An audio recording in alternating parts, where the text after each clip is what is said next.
The first exercise in this lower body weight conditioning sequence is a simple box squat. And a box squat is a very simple and effective way for teaching you how to use your hips properly, learning how to sit back and down. And this is going to enable you to learn how to do some of the more advanced squat variations as we progress in this sequence. To do the box squat, you're going to stand in front of a box or a chair with your toes pointing forward, and you're going to learn to hinge back with your hips. So you're going to sit back, sitting on top of the box, and then you're going to press through your heels and standing straight up. So it's inhale down, exhale up. Inhale down, exhale up. At this point, all of your weight should be off of the knees, and all of your weight sits back onto your hips. And exhale. Inhale, exhale. As you get stronger and more effective with this exercise, you would simply use a shorter box to increase the range of motion. And that's the box squat.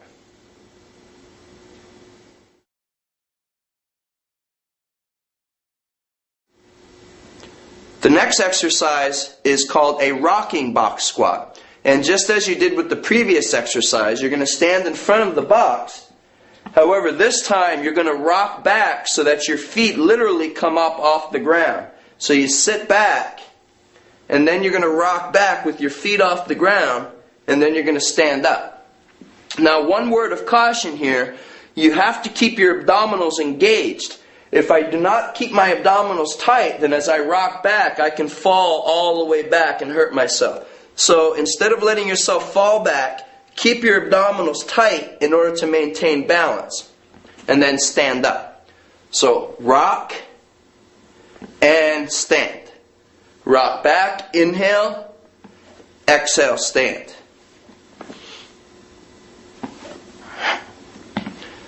So that's the rocking box squat.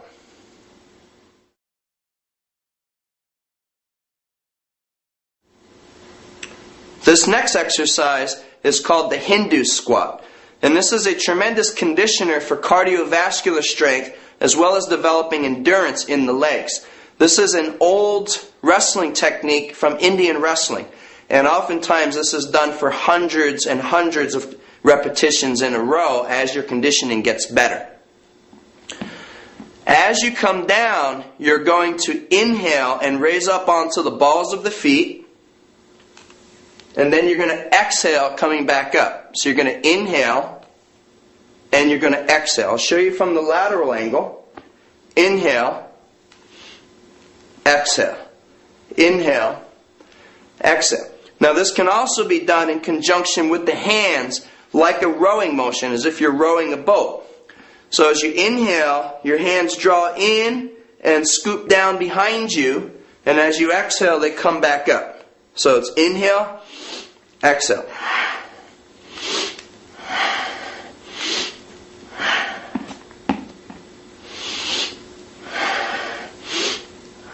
Just like you're rowing. Notice that my body stays upright as I do this Hindu squat.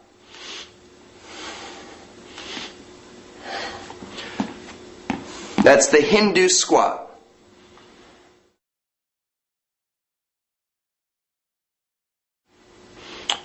Now we're going to do the jumping Hindu squat. Before you attempt this, make sure that you're very comfortable with your balance with the regular Hindu squat, because this is going to put a lot more stress on your legs, and it's also going to require a greater balance component. It's the same basic position as the Hindu squat, but then as you come up, your feet leave the air.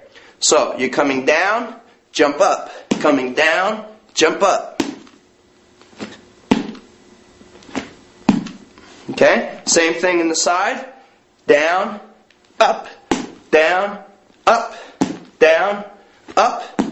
Okay? And now we can add the hands just as we did with the regular Hindu squat. So it comes down, jump up.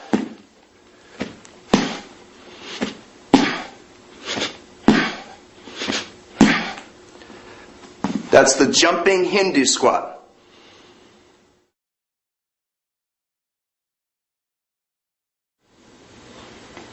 we have the off-kilter squat, also called the seesaw squat. And this is training your legs with uneven loads, meaning you're going to have more weight on one leg than the other. You take a small box, or a staircase is actually optimal height, where you put your foot on the first or second stair, and then most of your weight is going to be on this leg. So this is a precursor to what we're going to do later with the one-legged squat. You're going to squat down and come up.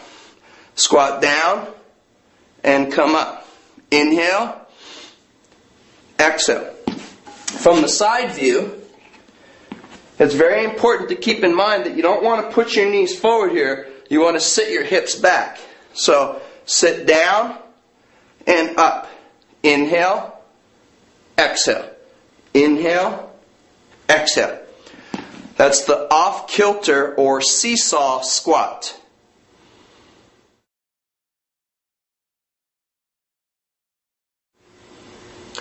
Now we're going to do the shifting squat. And the shifting squat is also going to be an uneven squat where you're putting more weight on one leg than the other. And this is exceptional for loosening up the muscles of the hips and the side of your gluteal medius, which is the side of your butt. And it's also going to help prepare your body for what comes later when we do the low lunging or lateral lunging squats. Your feet are a little bit wider than normal, about twice shoulder wide. And for most of you, you're going to need to turn your toes out slightly to allow more space in the hips. If you try to keep your toes forward, a lot of times what will happen is your hips become bound and you feel like you're stuck. So by turning your feet out, it opens your hips, gives you a little more space. You're going to sit straight down, squatting. Now you're going to shift to one side and come up. Return to center, squat down, shift to the other side and come up. Return to center. Squat down, shift, and push. Return center, squat down, shift, and push. Same thing from the lateral angle here. Squat down, shift, come up.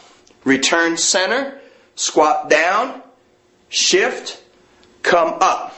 Return center, down, shift, up, center. Down, shift, up, center. That's the lateral shifting squat.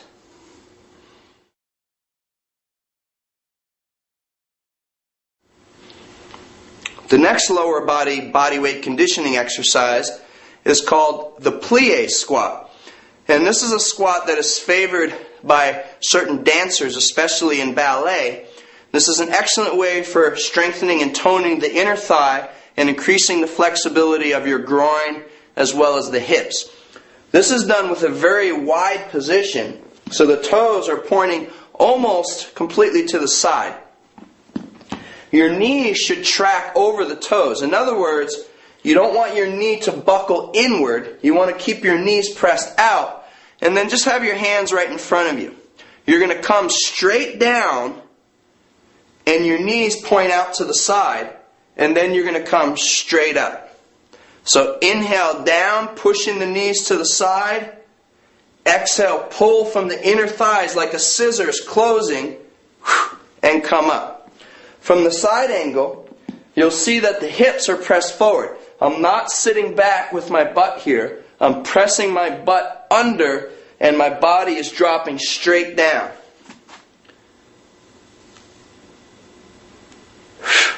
Inhale down, exhale up, inhale down, exhale up. That's the plie squat.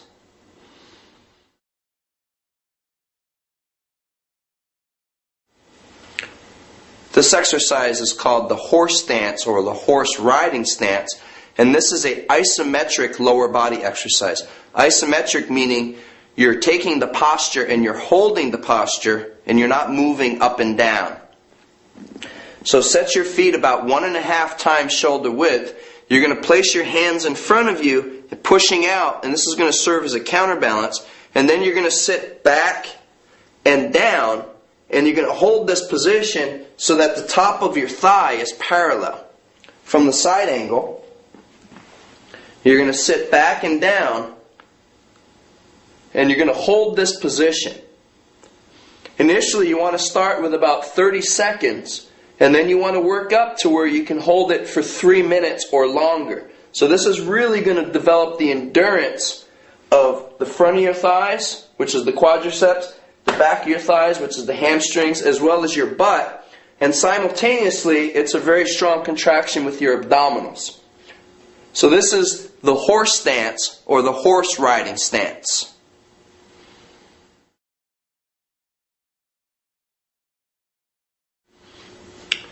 This exercise is called the bob and weave. And this comes from a boxing exercise, which is a way that you're coming underneath a hook punch. So the exercise follows a U-shaped position. You're going to be moving from one leg to another, and your body is tracing this nice round U. So you stand to one side, you're going to squat down, and as you do, you step out, and then you shift, and you come up. So you come down, step out, shift, and up. Down, up, down, up. Down, up, down, up. Coordinate your breathing so it's inhale, exhale, inhale, exhale. Same thing from the lateral view. Down, up, down, up. Down, up, down, up. This develops tremendous endurance in your thighs as well as the butt. Down, up, down, up. That's the bob and weave.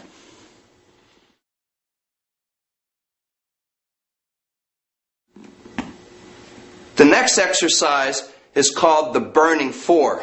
And after you've done this, you'll understand why it's called the burning four. The burning four is also an isometric contraction where you're holding each position for a period of time. There's 4 positions. First, I'm going to show you what the positions are. You're going to raise up onto the balls of the feet, just keeping your hands on your hips here. Raise up onto the balls of the feet. The first position is just to drop your hips slightly and hold that position. Now the second position is to drop down 1 inch without planting your foot and hold this position. And then the third position is drop down 1 inch, hold. And the fourth position is to drop down 1 inch to parallel, so your top of your thigh is parallel, and hold the position. Now you're going to come up 1 inch, hold, come up another inch, hold, and come up another inch, hold. Back to the starting position. So when you practice this, you're going to hold each position for a period of time. The first step is to hold each position for 10 seconds. And that looks like this. Feet about hip width, hands on your hips, raise up onto your toes, and sit back, and you're going to hold this position. Notice that my heels stay up off the ground, and you hold this for about 10 seconds. And then from here, you're going to drop your hips down 1 inch, and you're going to hold this position. You have to stay nice and calm, discipline your mind. Drop down 1 inch, hold it, and then you're going to drop down 1 inch to parallel and hold it. So that's the easy part. Now you reverse it. You raise your hips 1 inch and you hold. And then after about 10 seconds, you raise another inch and you hold. And then you raise 1 more inch and you hold. So if you're doing each position for 10 seconds, it's going to be a total of 70 seconds for the entire exercise. Once you're able to do that successfully, then you increase the time limit. So you would move to 12 seconds per position, 15 seconds per position, and so on. The goal eventually is to work to hold each posture for 30 to 60 seconds each. That's the burning 4.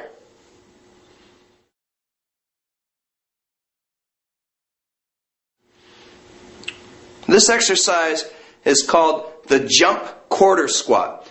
And this is a tremendous exercise for developing the lower leg, the calf muscles, as well as the muscles of the feet and ankles.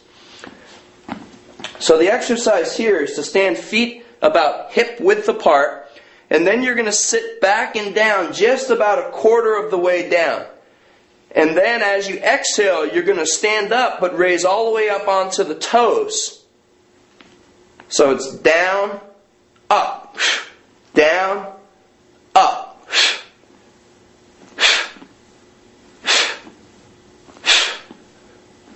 So you can see the lateral part of the calf as well as the rear part of the calf is really working hard here. Notice that I'm not pressing my knees forward, I'm sitting my hips back. So it's quarter squat, drive, quarter squat, drive.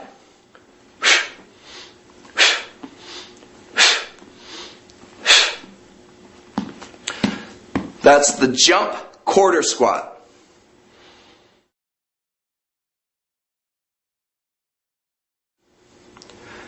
The next exercise is a jump squat. So this is a complete squat with a full jump. So you're going to squat all the way down, and then as you exhale, you're going to jump up high. Inhale, squat down. Exhale, jump up high. So from here, I'm going to come all the way down, and then I'm going to jump.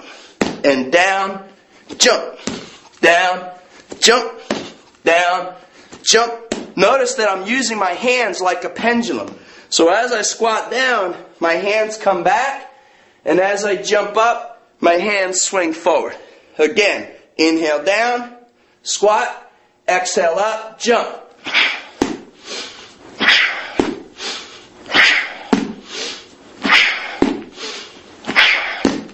So not only are you working all of the muscles of the lower body, but you're getting a tremendous cardiovascular work at the same time. That's the jump squat.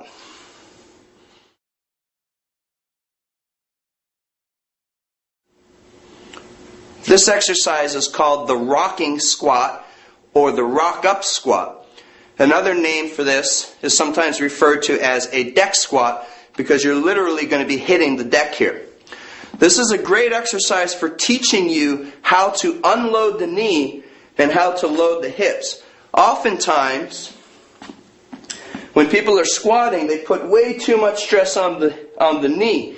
After a while, the knees can become injured or become overstressed and develop sort of a tendinitis type of condition. So the idea here is that you're unloading the knee and loading the hip. Let me show you a few repetitions, and I'm going to take a little time to explain the details. The feet set about hip width apart. You're going to inhale, sit all the way back, rocking back, and then exhale, standing up. Inhale down, exhale up. So notice, as I come back, I squat, and then I fall back, letting the butt hit the ground. And then I rock all the way back onto my shoulders, and my feet kick behind. Now as I'm coming forward, the feet act like a pendulum, where I'm whipping my body forward. At this point, you have to project your upper body.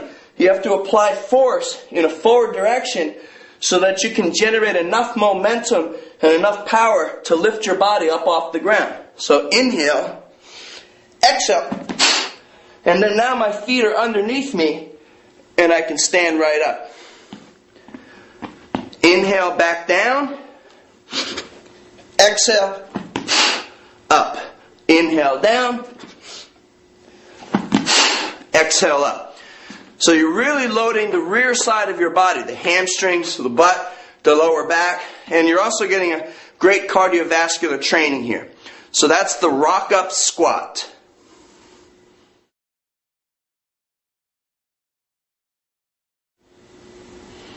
Now we're going to have a series of lunging exercises. A lunge is to stride into something and fold at the same time. So the first variation here is a stationary lunge. First, I want to go over the main teaching points so that you do this properly without injuring yourself. We're going to do this in two phases, the stationary lunge. Phase 1 is you're going to allow the rear knee to come down into the ground. So put one foot forward, the weight's primarily on the front foot, the rear foot will be on the ball of the foot, and then you're going to drop straight down with your hips so that you have your rear knee on the ground, and there's about a 90-degree angle here at the knee, so you have this nice right angle. The front leg is also going to be a nice right angle at the knee and hip. So from here, I'm going to push all my weight onto that front heel, and then I'm going to raise up. I come down, inhale, I come up, exhale. One thing to be aware of is to not let your body fold forward. I have a lunge, but my body has too sharp of an angle. So keep the body upright, push through that front heel and the rear toe. Come up and down. Up and down. Up and down. Same thing here. Place one foot forward, weight on the flat part of the foot, the other foot on the ball of the foot. The knees are pointing forward with both legs, hands on your hip. Come down, inhale, press up through the front heel, exhale. Inhale, exhale, inhale, exhale. That's the stationary lunge, version 1, with the rear knee touching down to the floor.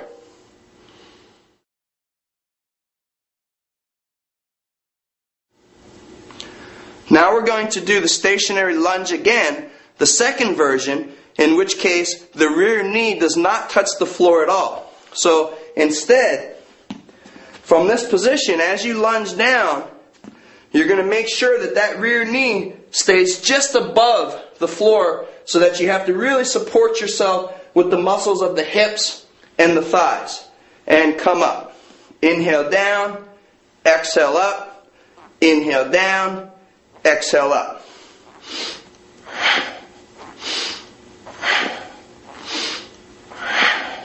This is a particularly effective exercise for strengthening and shaping up the rear side of the body, the butt, and the hamstrings.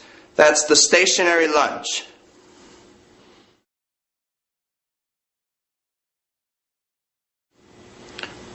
The next lunging variation is the step forward lunge. We've already gone over the positioning, so let's go straight into it.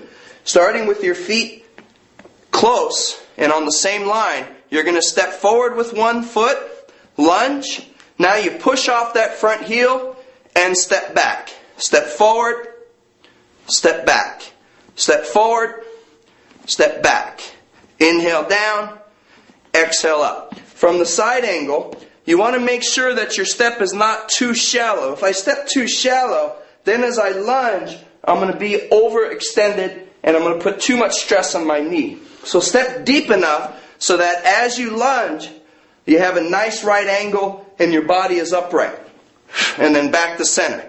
Inhale down, exhale up, inhale down, exhale up.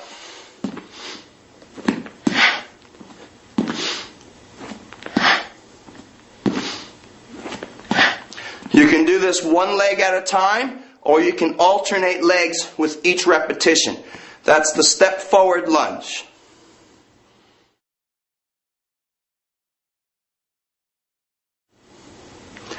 Now you have the step back lunge. So again, you're familiar with the position, but as you step, instead of advancing with the front foot, you're going to retreat with the rear foot. So you step back, and then you push off the front foot and come back to the start position. Inhale down, exhale up. Inhale down, exhale up. Same thing from the side angle. Step back and back to center. Step back, inhale, back to center. Same teaching point here, don't step too shallow. If I step too close, then I'm putting too much stress and I'm going to be unstable and wobbly here. So step deep enough so that as I sink down, I have a nice stable position, and then I push off that front foot. Step back and up. Step back and up. You can switch feet each rep.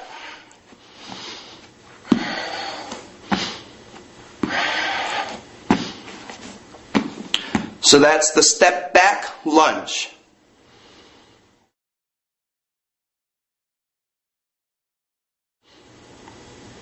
The next variation is combining the forward step with the rear step on alternating repetitions. From here, you step forward, lunge, step back, lunge. Step forward, step back.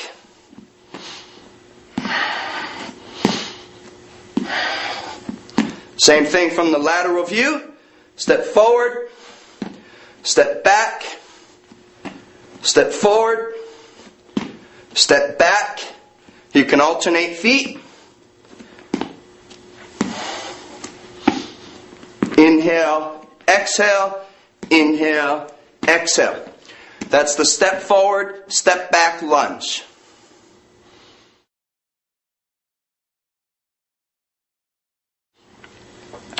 Now, if you're very comfortable with the various stepping and stationary lunge variations, now we're going to get more dynamic, and you're going to do a jumping lunge.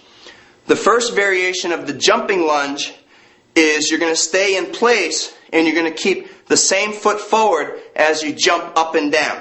So, advance one foot, get into your lunge position, and then you're going to jump and land.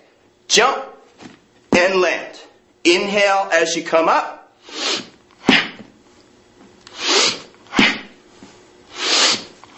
And so on. Okay? So from here, keep the nice right angle with the front and rear leg. Jump lunge.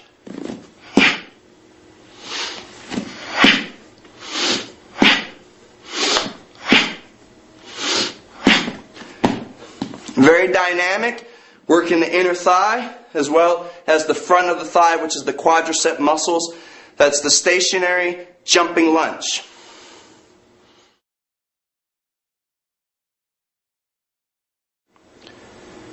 We're going to do another version of the jumping lunge. This time you're going to switch feet with each repetition. So you want to stay in place, meaning you want to land in basically the same position as where you leave the ground from. You don't want to be moving all around. You want to stay in this basic vertical alignment here. So, one foot forward, one foot back. Now, as you jump, you're going to switch feet and land with the lunge. So, jump, switch, switch. Inhale, exhale. Inhale, exhale.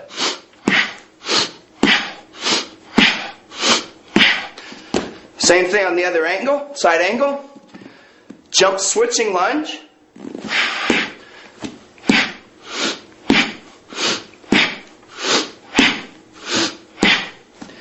Very dynamic, great cardio work. That's the jump, switch lunge.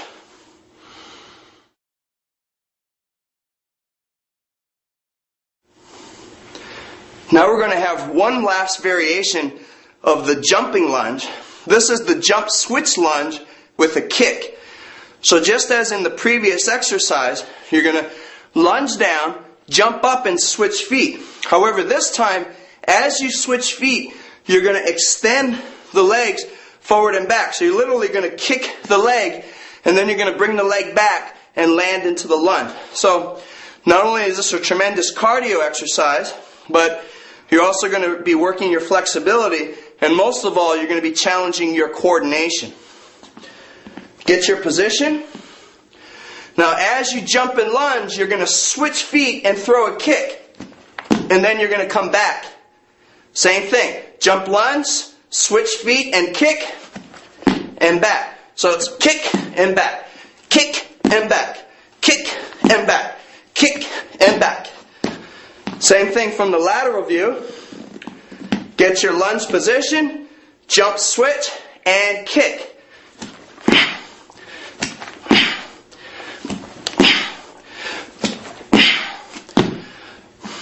So that's the jump switch lunge with a kick.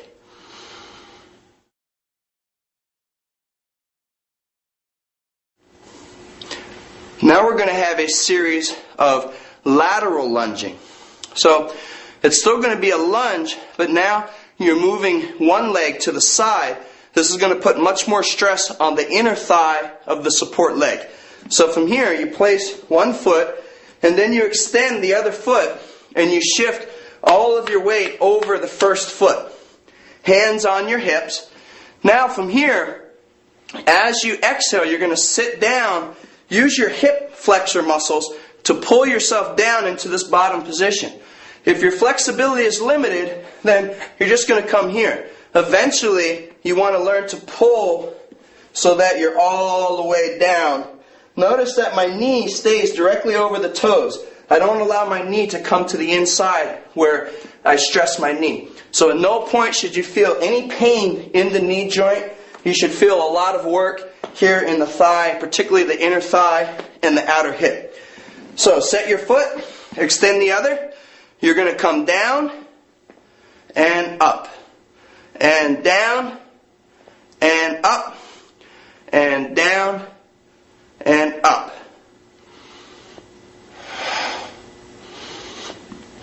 Lateral lunge, show you from a different angle. Come down, come up. Come down, I don't shift all the way to this weight, I just extend my support knee. Down, up, down, up, down, up. So that's the lateral lunge.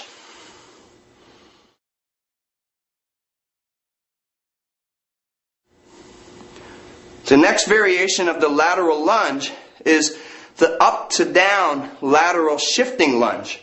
So, you're going to be shifting from one side to the other, and you're going to come up in between each shift, and then go down into the lunge, come up again, and then shift to the other side, come down into the lunge. So start just like the previous exercise. Extend one leg straight, put all your weight on the other leg, hands on your waist. If you have trouble keeping balance, then you can put your hands in front, or even like you're holding onto an imaginary wall here. Okay? So you come down, now you come up, and then you come down. Up, shifting, and down. Up, down. If you have a lot of difficulty going down, then you're going to find it will help you to raise the toes of the extended leg. Like this. This will take some stress off the inner part of your thigh. Come up, plant the foot, shift, come down, raise the toes. Notice that I look towards my extended foot.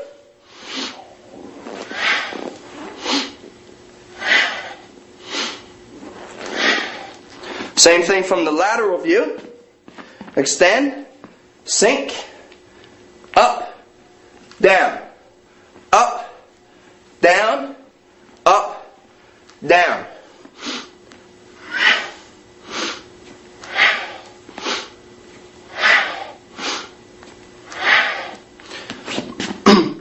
So that's the up to down lateral shifting lunge.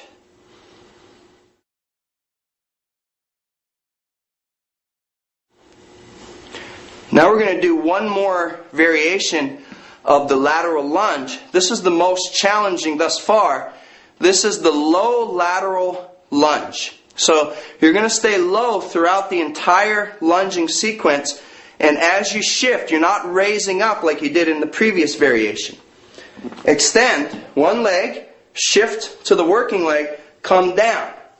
Now from here, you're going to stay low as you shift across. If you need to, you can even have your hands on the ground here to help with your balance. And notice that my knee stays nicely over my foot. There's no deviation in the position of the knee. It stays pressed out. Lift and come down. Lift Okay? And then you learn to stay really low in this position, and eventually you want to get your body upright as you're doing. So it's really a tremendous exercise for your inner thigh as well as the hip flexibility. I'm going to show you from the lateral view, and I'm going to show you how to work on this if you're having too much difficulty with the range of motion and or with your balance. As you hold on to a firm object here, extend, and then use your hands to help you keep balance so that you're not bent over so much, but you can use your hands to support you so you can stay upright as you're moving from one side to another. And as I mentioned before, it's perfectly okay to raise the heel of the extended leg. But the working leg, the heel should be flat. Okay, you don't want to come up onto the toe here. It puts too much stress on the knee. Keep this heel flat. This heel can raise. Stay low.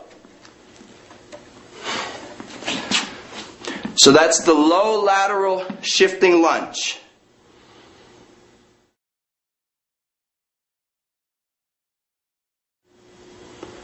Now we're going to go into a series of one-leg squatting movements.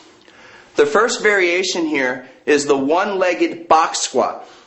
Just as we did in the very first exercise in the lower body sequence, we're going to use a box or a chair so that you can learn to sit back with your hips confidently so that you can practice the movement without risk of injury. You can improve your confidence, improve your strength, so that later you can move into the more advanced variations. So you get your chair or get your box and place your working leg just in front so that you know when you sit back that the box is right where you want it. If you come too far forward, you're going to miss the box. Okay, so make sure you know where it is. Now, plant your support foot, and the key is we don't want to put so much stress on the knee by bending the knee forward. You want to fix the lower leg and move that hip back like you're sitting in a chair. Okay? Put the other foot in front. You're going to sit back, and then you're going to press through the ground with that heel. Stand up. Sit back. Stand up. Sit back. Stand up. Okay? If you lose balance, simply let this front foot touch the ground. You're still mostly working the support leg here. And then as you get more confident, you can lift this free leg up.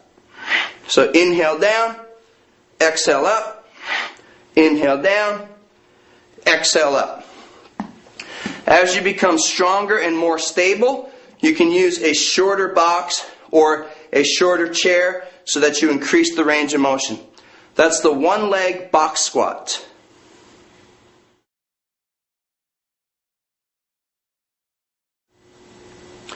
Now we have another variation of the one-leg squat, and this is called an airborne lunge because your rear leg is going to be up in the air. You're going to use a box or a chair. You're going to set your working leg forward, and then you're going to put the rear leg right on top of the box here. You want to make sure there's enough distance between your legs so that as you squat down, you're not putting too much stress on this knee. So advance the foot forward, and now this is helping you keep balance. You're going to have your hands on your hips. If you have a lot of difficulty with the balance, then keep your hands out to help counterbalance you. So you're going to squat down, just like a lunge position with this foot up in the air. And then you're going to press up. Inhale down, exhale up. Inhale down. As you exhale, press through the heel. So you really notice that it's working the muscles of your inner thigh, as well as the top of the thigh, the hamstring, and the glute on the support leg.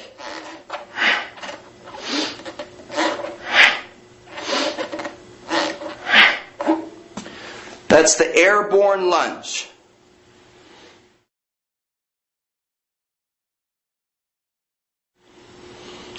If you've been working with the box squat variation and the one-leg box squat variations, you should be developing more confidence in your ability to be strong and stable on one leg. So now we're going to be working a little bit deeper, and we're going to combine the rock-up squat with the one-legged squat. So this is called down 2 legs, up 1 leg, rocking squat. You're going to start just like you did with the rock-up squat. You're going to go down with 2 legs. And then you're going to rock back. But then one leg is going to extend and the other leg is going to stay bent. So this extended leg serves as a pendulum to propel you forcefully forward. As you propel forward, this bent leg comes right underneath your hips. And then you're going to rock up into the one-legged squat. Plant your feet down. You're going to sit back and down with 2 legs. Rock back and rock up with 1 leg. So plant down, sit back, up leg. You can switch feet each rep. Put the feet down, down, up. Put the foot down, down, up. Put the foot down, down, up. Show you a few from the front angle. Down 2 legs, up 1 leg. Plant, inhale down, exhale up. Plant, inhale down, exhale up. So that's the down 2 legs, up 1 leg, rock up squat.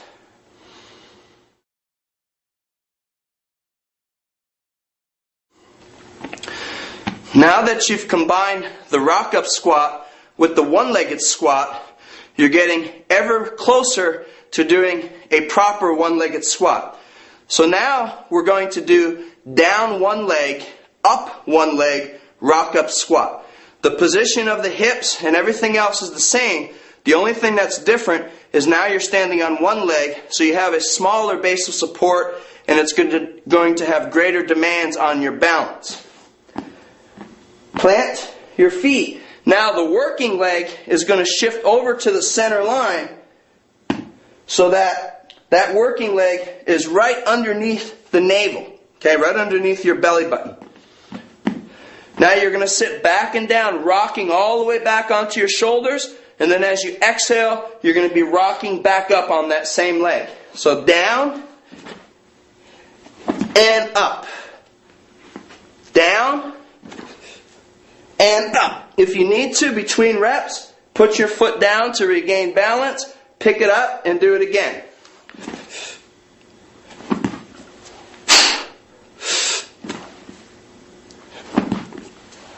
You can switch legs each time.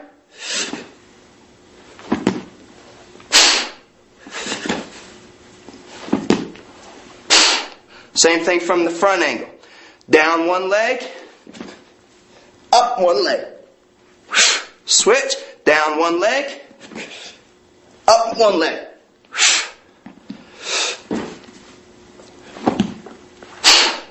So that's the down 1 leg, up 1 leg, rock up squat.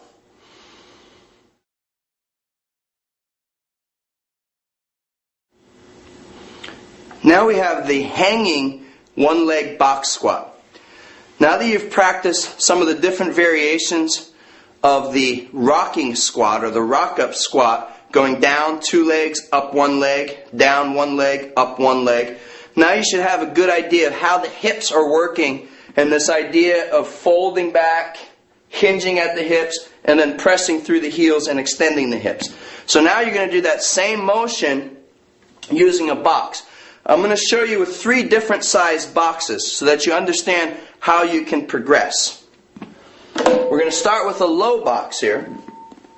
And you're going to plant your working leg flat.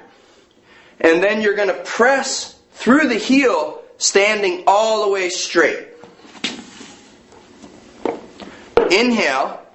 And as you exhale, you're going to press through the heel and push up.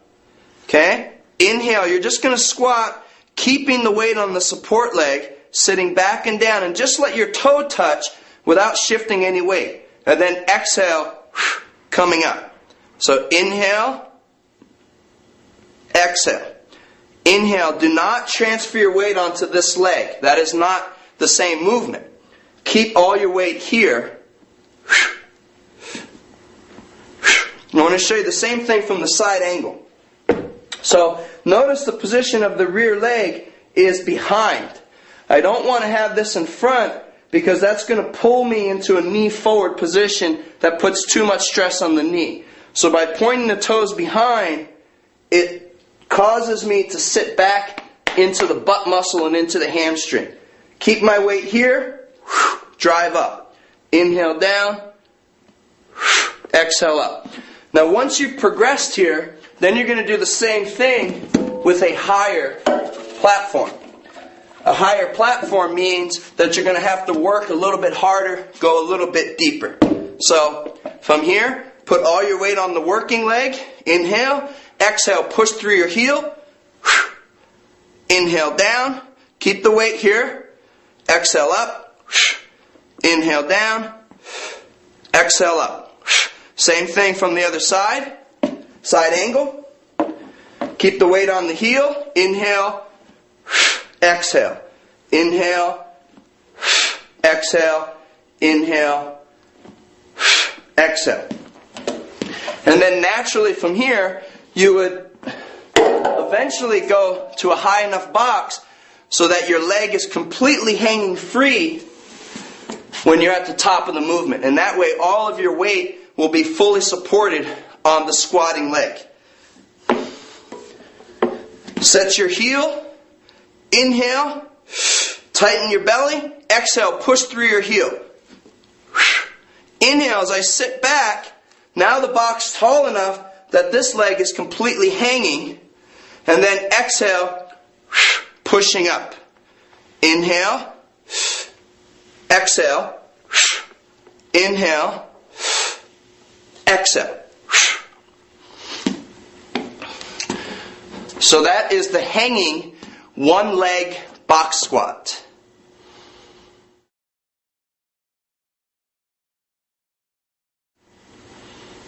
Okay, now you're ready for the actual one leg squat training. We've done a lot of preparation, a lot of variations to prepare your body for the movement, and I've broken it down in different steps so that you can learn how to properly use your hips and how to drive up through that bottom position. So now we're going to put this together into a more advanced variation. This variation is called a crane dip, and it's actually a very traditional martial art type of training to develop speed and power and flexibility as well as balance in your legs and in your lower body. Like a crane, you're going to be standing on one leg. Now visualization is very important here because you need to visualize as if you have a wall that you're holding against. So if you pretend there's a wall here, you're not going to be able to lean. You're keeping balance with the wall. Okay? So the way we do this is you're going to set your front foot and then you're going to raise the other leg and you're going to grab your foot with the fingers on the outside of your foot. Like this. Now you're going to take your free hand and you're going to be pressing firmly against this imaginary wall. From here you're going to extend your leg. If you don't have the flexibility to do this, then you can grab your toes here. And what this is going to do is it's going to give you something to press against with this free leg. So hold here. First grab your foot. Extend this leg here. Hold against the wall. Extend like a crane. And you're going to inhale back and down. And then you're going to exhale, drive up. Inhale down. Exhale up. Inhale down.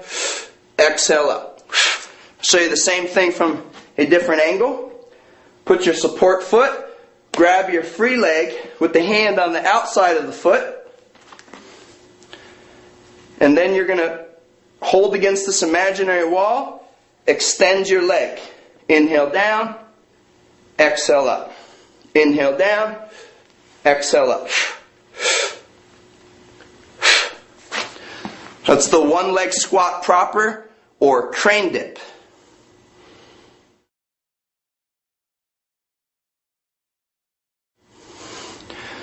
Now we're going to have another version of the crane dip, and this is the no hands variation. So you're going to take your hands and you're going to press them out against an imaginary wall on each side of your body. So you're really pressing here. Key point is that you don't want to lean back. You want to keep your abdominals slightly engaged so that your upper body stays upright. And the leg that is off the ground, you don't want it to be here. You want to raise your leg up, which requires a lot of strength with your hip flexor as well as your abdominal contraction. So, you're going to put your hands out, hold against the imaginary walls, extend this other leg in front of you, inhale down, exhale up.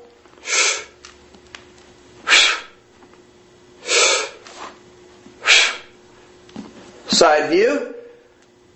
Imagine the walls. The stronger you can imagine the walls, the greater your stability is going to be. Extend the free leg.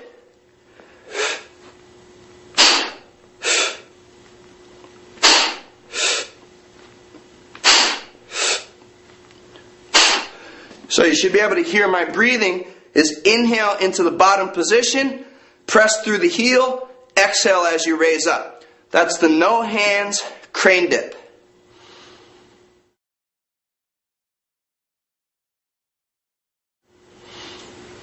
Now we're going to get into some more advanced variations of the crane dip or one-legged squat.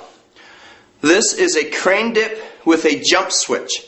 So this should only be performed after you've developed a degree of mastery over the basic crane dip and the no hands crane dip.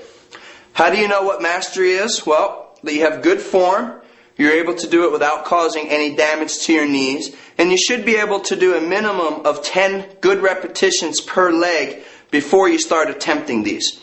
In all of your practice, whether it's lower body, upper body, midsection, or anything else, your focus should always be on good movement and correct movement. Do not rush through to more advanced variations if you have not developed a good solid form. Okay, sloppiness is not going to help you achieve your goals. You have to develop good control over your body, and then when you have a good mastery of the basics, you can begin to practice these more advanced variations. So, you're going to go down into the no hands crane dip, and then you're going to come up, and at the top, you're going to jump and switch feet. Do it on the other leg, come up, jump and switch feet. It looks like this. Come down, come up, jump. Come down, come up, jump. So down, up, down, up, down, up, down.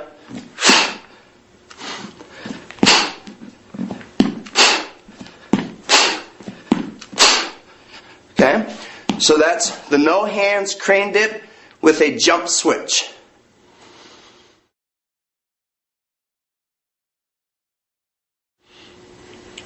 We have another variation of the crane dip. This is more advanced still. Now you have a crane dip with a jump kick switch. So as you did in the previous variation, you go down on one leg, you come up, and then you jump and switch feet, go down on the other leg, come up, and repeat. This time, as you switch feet, you're going to throw a kick with the front leg.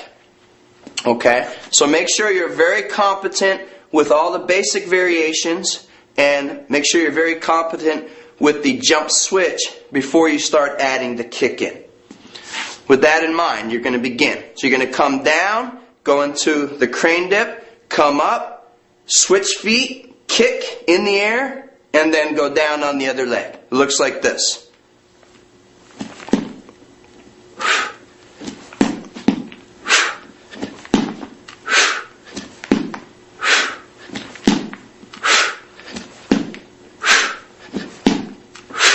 Okay? So that's a crane dip with a jump kick switch.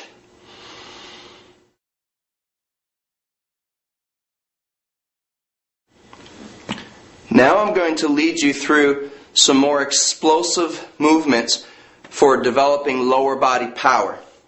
Keep in mind that we have a very extensive collection of various exercises here. And not necessarily all exercises are going to be appropriate for you. Some exercises may be too simple, other exercises may be too advanced. So it's very important that you're honest with yourself and that you don't move too fast and you don't put yourself at a risk for serious injury by doing something that's far too advanced for your current level. Because I don't know exactly what your level is, you have to use good discretion when selecting what the best exercises are for you. So use this as a resource so that you can study the movements and the correct mechanics, but don't feel that you have to try any of the exercises before you're ready. Okay? So with that in mind, we're going to continue with some more explosive movements. The first exercise in this sequence is a box jump. And you're going to jump onto a box. You can very readily use a staircase, and the staircase is very convenient because as you progress, you can jump to a higher and a higher stair. However, this type of box, which is called a plyo box or a plyometric box, is very convenient because it enables you to jump up without having to also jump forward. Or you only jump forward a little bit. Okay? So from here, you're going to sit back into a quarter squat, driving your arms back, and then you're going to propel your arms forward as you jump up onto the box. So sit back, jump, and stand up. And then you're going to step down. And again, sit back, jump, and step down. One more time. Sit back, jump, step up, and step down. As you progress, you'll switch to a taller and a taller box. This is going to develop very explosive leg power for increased running, increased jumping ability.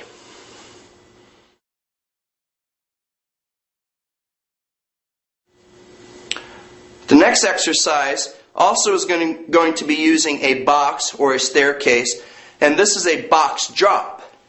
A box drop is actually much more explosive and is putting a lot more stress on your legs. So you want to make sure that your squatting form is very good and very safe before you start adding the box jump or the box drop. So what I'm looking for is that when you're in the squat position, your knees are unloaded and your hips are loaded. We don't want to be in a position where you're landing with your knees way too far forward, because when you incorporate the added momentum of dropping down, you could really put too much shearing forces on your knee. So again, this is an advanced exercise. Use discretion before you start incorporating it. Just like any other exercise, you want to use a gradual progression, which means start with a lower box, and when your form is good, you can gradually increase the height of the box to where eventually you're able to drop off a very high surface without risk of injury. The taller the box, the more intense the movement. The more intense the movement, the less repetitions you want to do. So start standing up.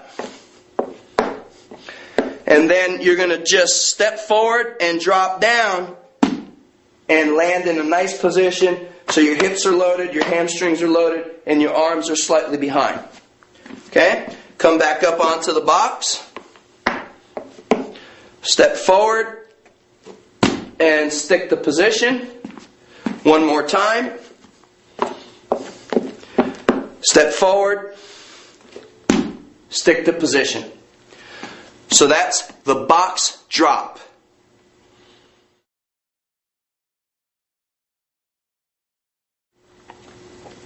The next box variation is the rear box drop. So now you're going to also step off the box, but you're going to be facing backwards as you drop down. So come up. You have to step back and land. Notice the position, the hips are loaded, your arms are behind, and you're ready to jump forward again. Step back and stick the landing. Stick the landing means as you land, don't be moving around. Land and be stationary. Step back, box drop. That's the rear box drop.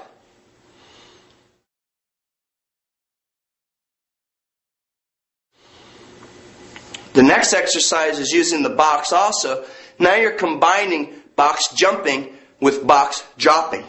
So the first exercise is you're going to jump up facing forward, jump back facing rear, and you're going to repeat up, down, up, down. That looks like this. Load, jump up, jump back, jump up, jump back, jump up, jump back, up, back, up, back.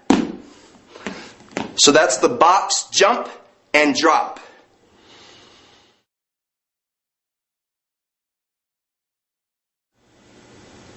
Continuing with the box sequence, you're going to do a box drop and box jump. However, this time you're going to reverse the direction.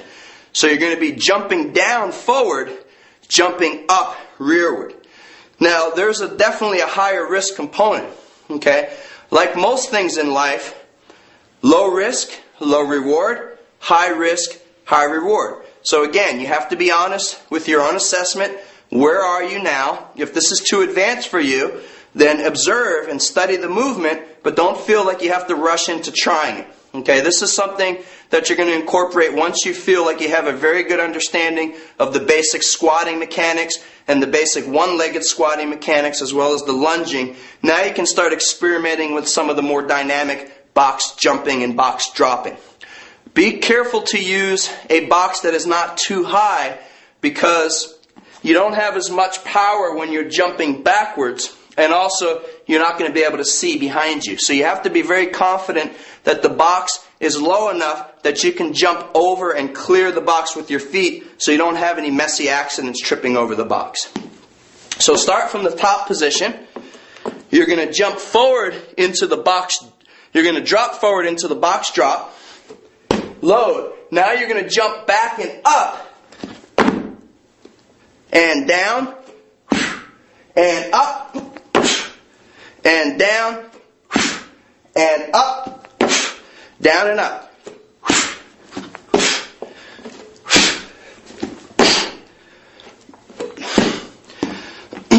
So that's the box drop and box jump combined.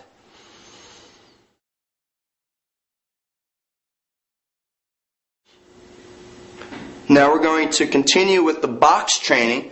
This is going to be even more advanced because now we're going to be working on one leg. So, we're going into the one leg box jump. Make sure that you select a box or a stair that is not too high that you're going to risk tripping or hitting your face on something. So make sure it's a box that you know that you can confidently clear. You can always get a bigger box later. So practice on a lower box, make sure you have the form, and then start adding height to the box. Okay? So you're going to raise one leg up, you're going to sit back like you're sitting in a chair, and then you're going to drive up onto one leg. And then you're going to stand up, and you're going to step down. Sit back, jump up, stand up, and step down. Again, sit back and press. And step down. Okay? So very explosive, one leg box jump.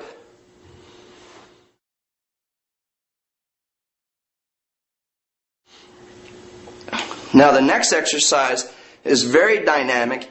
This is a one leg box drop. The dropping is going to put a lot more stress on the lower leg than the jumping. And it's very important to be, again, I can't emphasize enough, you have to be completely honest with your self-assessment. Where are you? You should not even attempt these one-legged box exercises unless you have thoroughly mastered all of the one-legged squat variations. So this is very much an exercise for a more advanced athlete, for a very fit person. Okay? I'm showing you here because some of you are ready for the challenge. Some of you may not be. So don't feel you have to do everything on this DVD. Just select an exercise that you know you're capable of doing. As I've mentioned before, the way to progress is to start with a very low box and then get your body used to the stress, and then you can gradually increase and increase with a higher box. From here, I don't recommend that you jump forward. The reason being is because if you're coming forward on one leg, you have the shearing force where your knee is going to want to drive forward, and you're going to put too much stress on this ligament here, the patella ligament, which comes right underneath your kneecap. So instead, you're going to jump laterally so that you stabilize, and when you land, you're going to land into your rear side here, your butt and your hamstring. So from here, you're going to jump and land. Okay? Back up. Jump and land. Okay? Notice that I'm jumping from the inside. It's much easier to control, and you're going to be able to control your balance much easier than if you're jumping to the outside where there's a risk of your knee moving to the side. So jump so that the support leg is moving towards the free leg. Okay? From here and back up and jump, control, and back up. Okay? You're not going to do very many repetitions here. No more than 5 at a time. Okay? So that's the one leg box drop.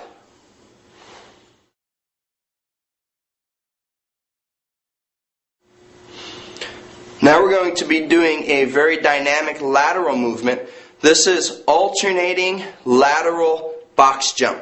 So you want to take a box that when you have your foot on it, your hip and knee is at 90 degrees. You don't want it so high that you have a really sharp angle at the hip, because that's going to cut your power source off. You want to be able to have half extension, half flexion, so that you have enough drive to fully extend the hip at the top of the movement. Stand lateral to the box and put one foot up. Now you're going to shift all your weight onto this support foot. You're going to push up, switch feet, land on the box with the other foot, land on the floor with this foot. Time this with your hands so that your hands are coming up as you jump and back as you land. I'll do a few slowly.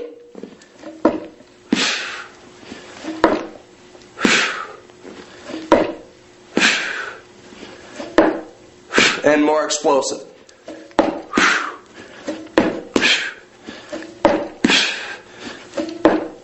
Okay, show you the same thing from the lateral angle.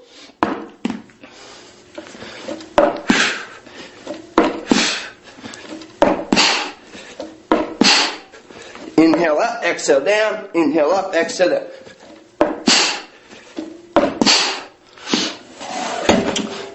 That's the alternating lateral box jump.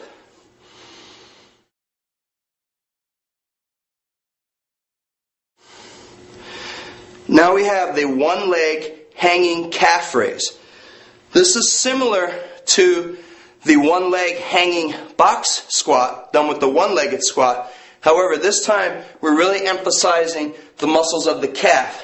So the difference is that as you come down, all your weight is going to transfer onto the support foot, and then as you come up, you're driving up with your hands and raising onto the ball of the foot. Inhale down, exhale up. Looks like this.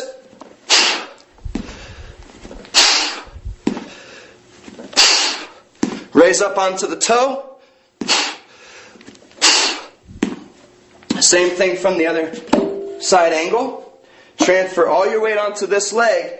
Push up onto the ball of the foot. So raise the heel and down.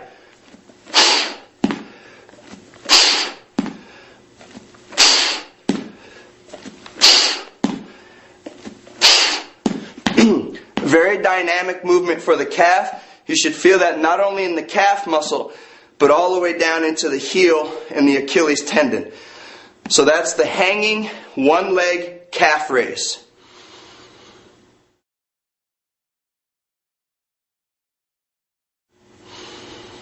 Now we're going to do one more exercise with the boxes.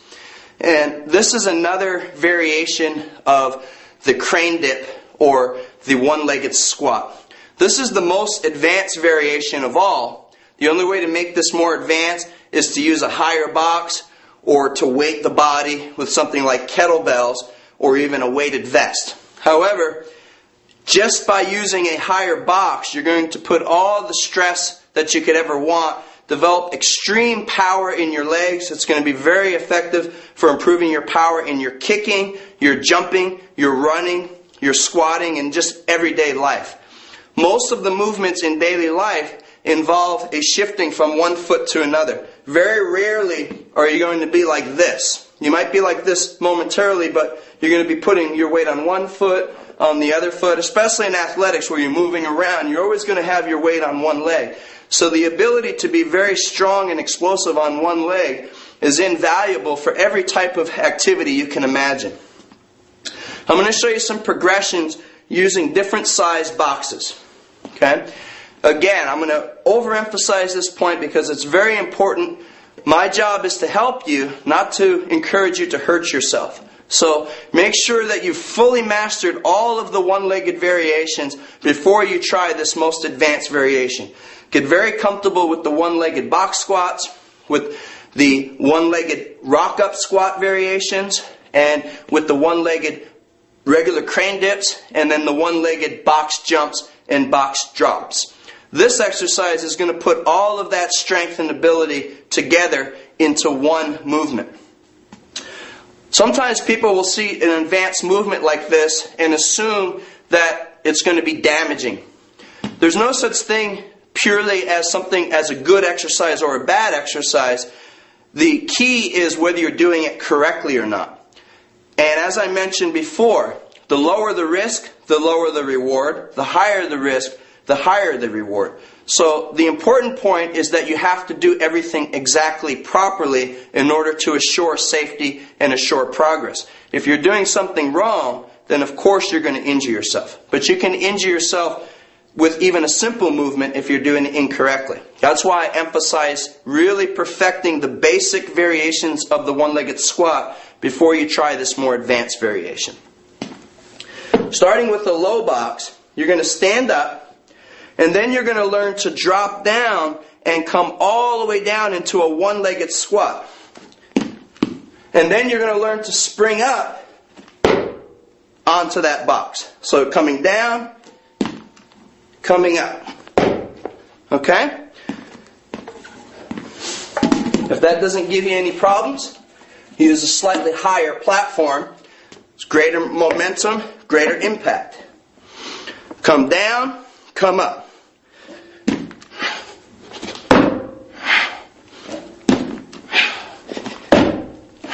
Okay? And now I'll show you one more variation with an even taller box.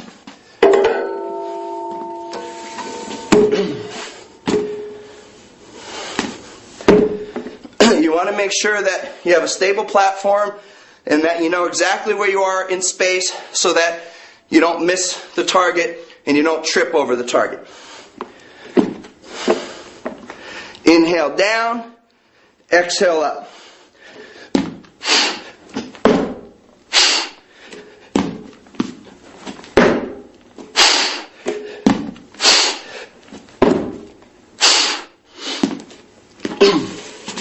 So that's the advanced one-legged crane dip jump done with a box jump and a box drop.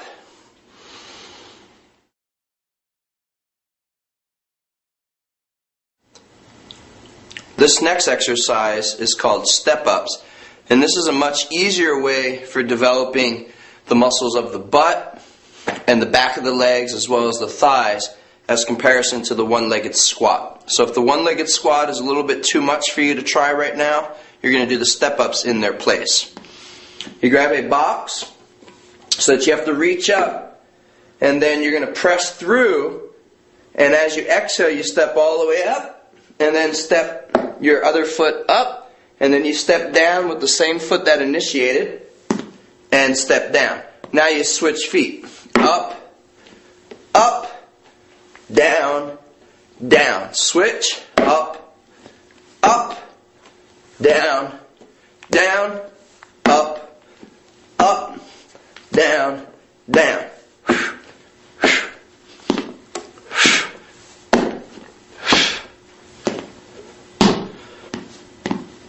That's step-ups.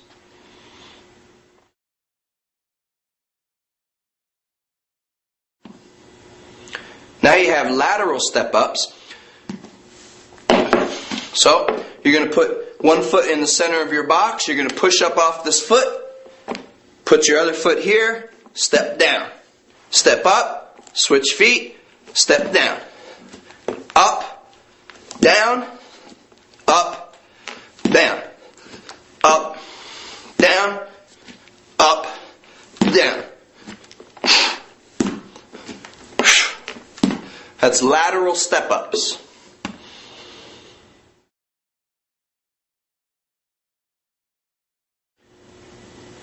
Now we're going to be doing a series of very dynamic movements for the lower body called duck walking.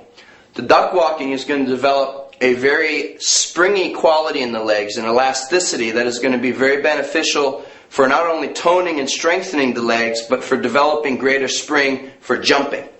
This is called duck walking. The first exercise is going to be forward and rear duck walking. You're going to squat down, and you want your knees and your toes pointing forward. The hands are going to be on the waist, and make sure that you pick the feet up and not drag the feet. So pick up the foot with each step.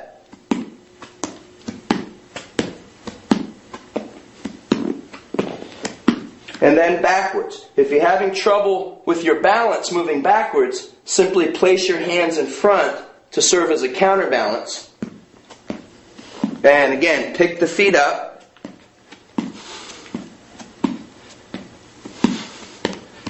So forward duck walk, backward duck walk. Use your hands for balance if necessary.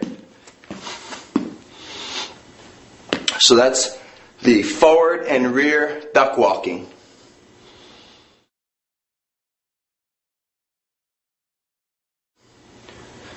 Now we're going to continue with the duck walking exercise, and this time you're going to be adding a rotation. So this incorporates a greater balance demand, and also you have to have greater awareness of the space around you because you're spinning in a circle.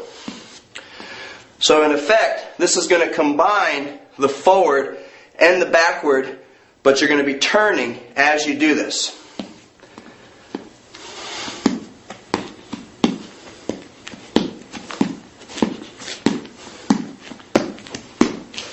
And you go back the other direction, reverse the spin. So you do clockwise and counterclockwise. Rotating duck walks.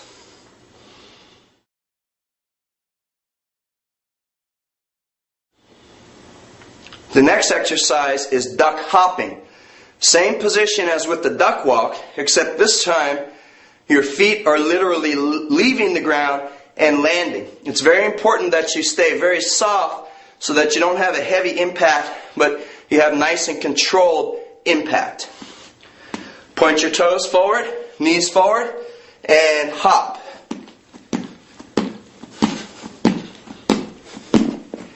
And you're going to hop backwards. Again, you can use your hands as a counterbalance. Forward hopping, nice and controlled, and backward hopping.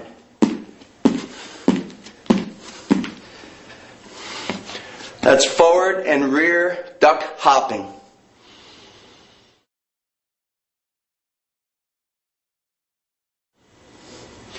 The next exercise is going to be rotating duck hops. Come down, hop, and spin as you're hopping. It's a great exercise for toning and strengthening your legs. And spin the other direction. So you go clockwise and counterclockwise. Rotating duck hops.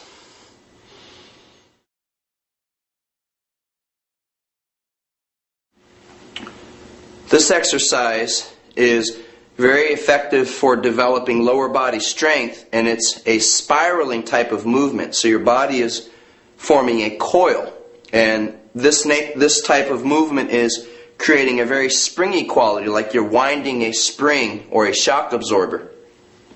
It's called dragon stance. And you're going to put one foot forward and one foot back, and then the front foot is going to be twisted out. It's important that the twist occurs at the hip and not in the knee. So don't put your weight on the foot and try to rotate where the knee absorbs the force. Put your weight back and rotate on the heel so that the hip is absorbing the force. So turn the front foot out, shift forward. Now the rear foot is on the ball of the foot, and the rear knee is tucked behind the front knee. It's not lateral, it's just behind. And then you're going to sink down, and as you sink down, your rear shoulder is turning forward. So I have my right foot forward, I'm going to turn my left shoulder forward, and I'm going to sink. So you can see that I have a nice right angle here. My rear knee is behind. I'm going to show you on the other side here. Put my front foot to the outside, place my rear foot on the ball of the foot, and tuck my rear knee in so that I squeeze my inner thighs together. Now my rear shoulder twists, and I hold this position. This is something that you're going to hold for time. And on the other side, turn the front foot out, the rear foot's on the ball of the foot, tuck the rear knee in, touching the inner thighs together, turn the rear shoulder forward, and sink. You'll notice that the rear knee is above the floor and not touching, and it's also not touching the front leg. There's a space between the two legs. This is called the dragon stance position, and it's going to be very challenging in developing great endurance and springiness in your lower leg.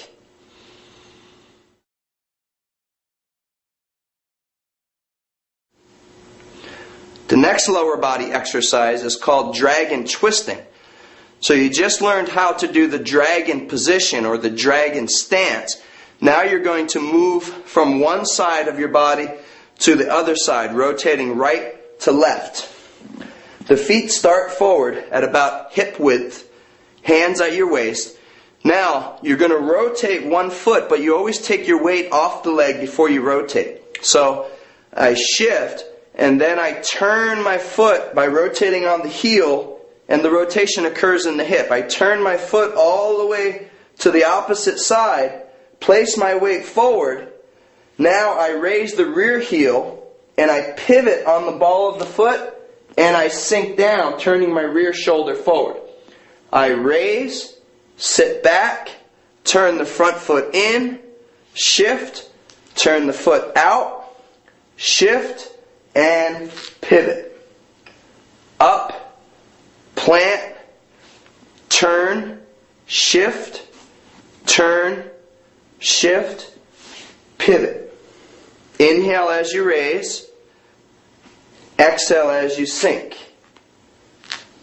So you notice that I'm very precise with each movement of the foot so that I don't stress my knee at any point.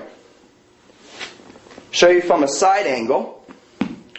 I take my weight off the leg before I pivot it.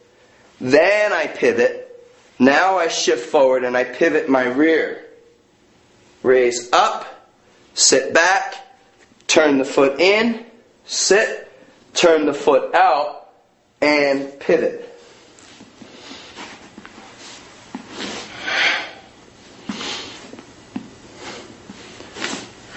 And I'll show you a different angle here. Shift, turn the foot out, shift forward, pivot the rear foot in as I sink. Raise, sit back, turn the foot in, shift, turn the foot out, shift forward, and pivot.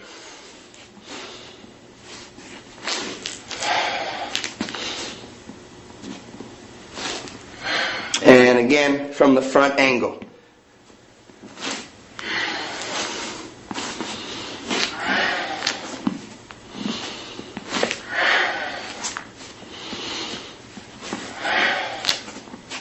This is dragon twisting. At no point should you feel any stress in the knee joint, but you should feel tremendous work on the inner and the outer thigh.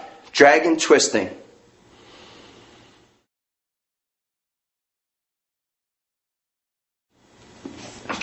The next exercise is taking the dragon stance position and moving in a line in a walking scenario. So, from here, we're going to walk in one direction. If you have a line in the middle of the floor, you're going to stay on that line like you're walking on a balance beam. So put one foot forward, turned out. The rear foot is on the ball of the foot. Now sink so that your rear knee tucks or your thighs come together. And then you swing the rear foot forward with your foot turned out, plant, and sink.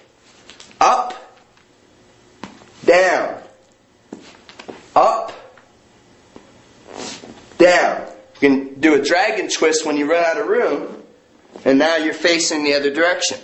So sink, come up and down, up and down, up and down, twist the other direction, dragon walking. Inhale, exhale. Inhale, exhale.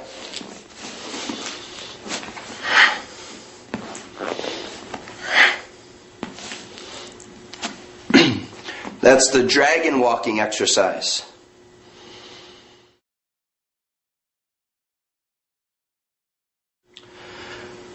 We have one more exercise in the dragon series, and this is called dragon jumping.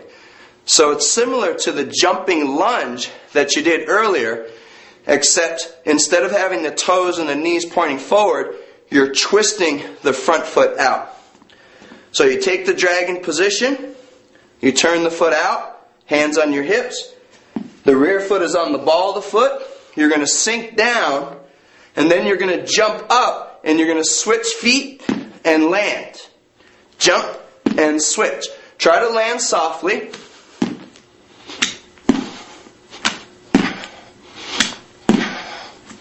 From the side view, front foot turned out, rear knee turned in, jump and switch, jump and switch.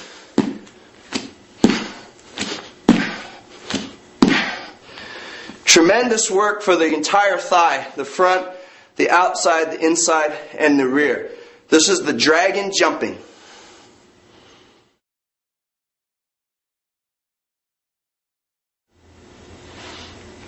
Now we're getting into a dynamic lunge series. We've already covered the exact position for the lunges in detail. So now we're going to do the same position, but you're going to be moving forward in a walking fashion. Hands are going to be on the waist. You're going to raise one leg up high, raise the knee, step out, and lunge. Make sure that your hips are slightly in front of your shoulders. Do not be like this. And then step back to hip width, and same thing other side. Lunge, step up, lunge, step up. Same thing on the other side. So you're working the entire lower leg. You're also working the thigh, the quadriceps, the hamstrings, the glutes.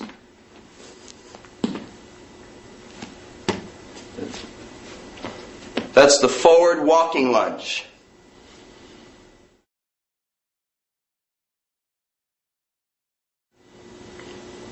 Now we're going to continue with the walking lunge, except now you're going to be moving backward. It's very important for well-rounded athleticism and well-rounded fitness that you learn to train your body at different angles. Not always moving forward, but learning how to move to the side, learning how to move backwards, learning how to rotate. So you're going to stand, hands at the waist, looking forward, and now you're going to reach your knee up high and reach back, placing the toe down, and then sinking into a lunge position.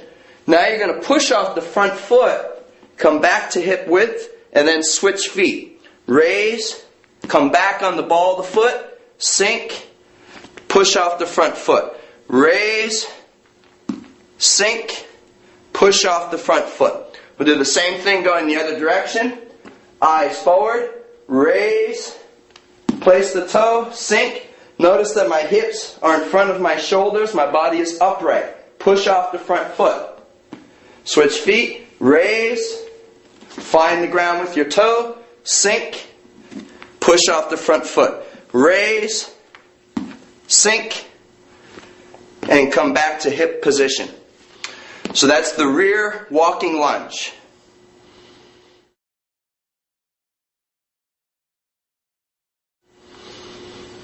The next exercise is a forward walking lunge, only this time you're not going to step back to center each time, you're going to step through with each step. So this is going to be a greater challenge to your balance because you're not pausing at the center. You're going from one straight into the next. So a forward walking lunge with the step through. Raise, come out. Now, again, make sure your hips are in front of your shoulders. Now you're going to push off your front foot and stride through and stride through. Step out, step through,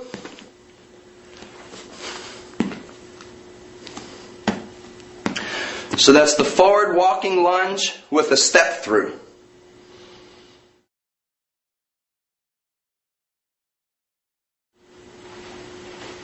Now we have the rear walking lunge with a step through. Again, you're not looking back, you're using the sensitivity of your foot placement to tell you where you are in space. Step back and then step through without pausing at center. So raise, reach out, find the ground with your toe, come into the lunge. Now push off the front foot, reach back, reach back. Same thing the other direction. Raise, reach back, take deep steps,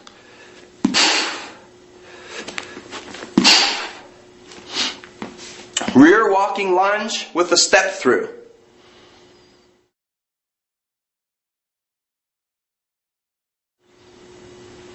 Now we have one more variation of the walking lunge. We're going to be moving forward, although this time you're going to stay on the low line. That means when you step into the lunge, you stay in that low position and you transition without raising your body. So you just want to have enough clearance so that your rear leg clears the ground without dragging. But don't raise up high enough that you take the bend out of your legs. So this is very challenging. It requires a very strong and flexible lower body. Step out. Now you're going to stay low as you come through. Stay low as you come through. Same thing, moving the other direction. Step out into the lunge. Stay low. Stay low. Stay low. So that's a forward walking lunge, staying on the low line.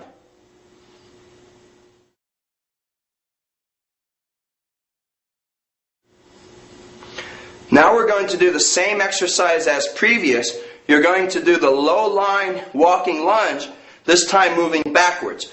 So just as in the previous exercise, you do not raise up out of your stance each time, you stay low. You can use an imagery as if you have a cement ceiling just 4 inches above your head, so that if you come up even a little, you're going to bang your head on that ceiling. So you have to stay low and stay under that surface above your head. You're going to step out. Even though I'm stepping back, I don't want my body coming back. I want to have my abdominals tight so that I still have my force moving forward even though my legs are retreating. Stay low. Stay low. Stay low. Same thing on the other side.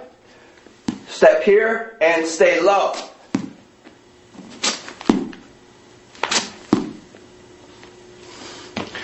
So that's the rear walking lunge done on the low line.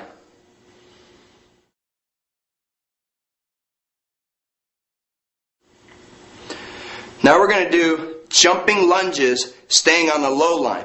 What that means is once you come down into the lunge, you stay low and switch feet. So switch feet and lunge, and lunge.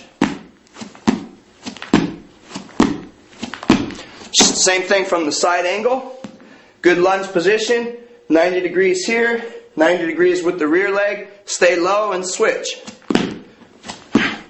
So you're not only working your leg muscles, but you're working your cardio at the same time. So that's the low line jump lunges.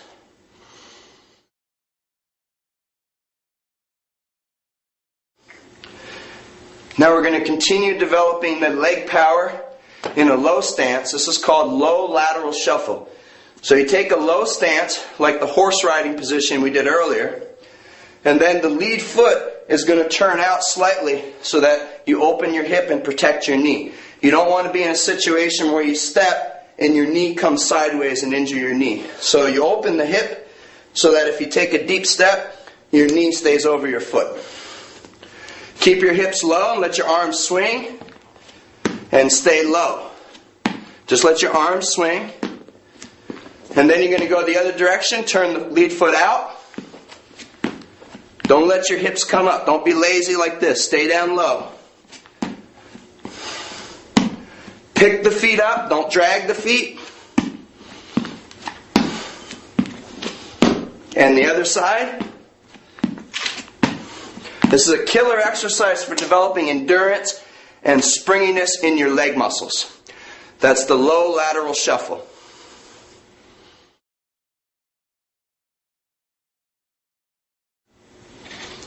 This exercise is going to work your lateral mobility. This is called a lateral shuffle with an explosive change.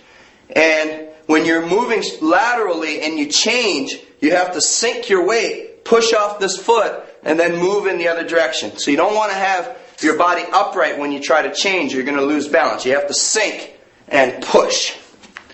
So from here, lateral shuffle, move across, change, move across. And then as you get more comfortable, you go a little faster.